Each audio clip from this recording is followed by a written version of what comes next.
संध्याकाळी 6 वाजताच्या सुमारास साधारण ही गाडी गेली असावी आणि त्या गाडीमध्ये हा मोठा व्यापार चालतो असा आमचा थेट आरोप नाही, तर आता आपल्याकडे पुरावे आहेत.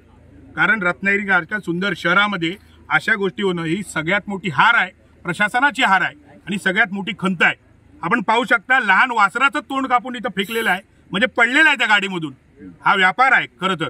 म्हणजे ती गाडी चढावात जात होती आणि त्या गाडीचा ब्रेक लागला असावा आणि ते हे वासरूचं जे मुंडकं आहे हे खाली पडलेलं आहे.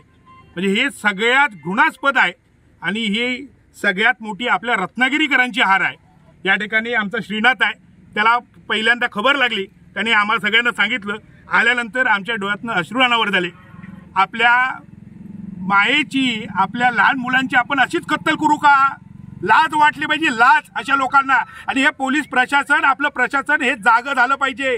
कारण बऱ्याच वर्षापासून आम्ही सगळी लोक त्या पत्रव्यवहार करतोय, प्रत्येक वेळी कंप्लेंट करतो, पण अजूनपर्यंत त्याच्यावरती ठोस असा पुरावा त्यांना मिळालेला नव्हता. हा घ्या पुरावा. वर्षापासून पोलीस प्रशासनाकडे ह्याची वेळोवेळी आम्ही पत्रव्यवहार करतोय, त्यांना सूचना देतोय. आम्ही गोरक्षक म्हणून पण काम करतोय. आमच्यावरतीच काही केसेस पडल्या जातात. इतर ज्यावेळेस असे सणवार येतात त्यावेळेस आम्हालाच सांगितलं जातं की तुम्ही संयमाने घ्या, कायदा हातात घेऊ नका. आम्ही कायदा आजपर्यंत हातात घेत नाहीये. तर पोलीस प्रशासन काय करतंय? पोलीस प्रशासनाने जर का आपलं कर्तव्य आपल्या योग्यतेने निभवलं असतं तर आज ही घटना घडली नसती. आमचा पूर्ण आरोप या पोलीस प्रशासनावरती याच्यासाठी आहे की आता तरी यांनी जागं व्हावं, आता तरी याच्यावरती कारवाई करावं. नाहीतर भविष्यामध्ये रत्नागिरीमध्ये मोठं आंदोलन उभं करण्याचं आम्ही सुरुवात करत आहोत आणि त्याची सुरुवात आज झाली म्हणायला हरकत नाही. आज जे हे मुंडकं पडलेलं आहे, हे गोवंशाचं जे मुंडकं खाली पडलेलं आहे ते गाडीतून घेऊन जाताना, आता ही चढ आहे यापुढे, या चढाला चढताना गाडीतून मुंडकं खाली पडलेलं आहे. म्हणजे राहिलेलं गोमांस आहे ते कुठंतरी विक्रीसाठी गेलेलं आहे पुढे.